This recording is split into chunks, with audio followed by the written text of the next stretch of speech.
অনেকটা zonal marking. Musalim দুজনেই রয়েছেন। সেটা হামজা নিয়েছেন এবং হামজার গোল, যেই গোলের অপেক্ষায় ছিল ন্যাশনাল স্টেডিয়াম। চৌধুরী সাহেব গোল করলেন, বাংলাদেশের লিড, যে লিডের অপেক্ষায় সবাই।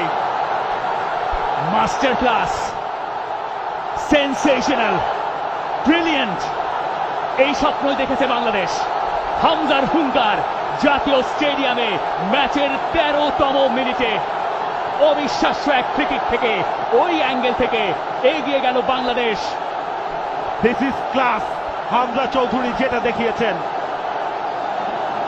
তার সেই এক্সপেরিয়েন্স, প্রতিপক্ষ কোচ যাই বলুক, এই সব কিছুতেই মাঠে নিজের পারফরমেন্স দিয়ে হামজা চৌধুরী বুঝিয়ে দিয়েছেন বাংলাদেশের ফুটবলের এই পতাকাটা ওড়াতেই তিনি এসেছেন।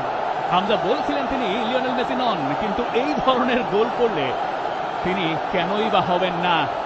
হামজা জানেন এখনো মাটিতে পা রাখতে হবে। হামজার চোখ ছিল গোলে, হামজা সেই কাজই করেছেন এবং গোলকিপার পেইসে বিটেন। পাওয়ার ছিল শটটায় এবং শেষে ডিফ্লেকশন ছিল, কিন্তু অন টার্গেট থাকার কারণে গোলটা হামজার কাছেই যাবে। হামজা চৌধুরীর গোলেই বাংলাদেশ গেল এগিয়ে এবং অ্যাশলি ওয়েস্টউড বোধহয় বেঞ্চে জায়গা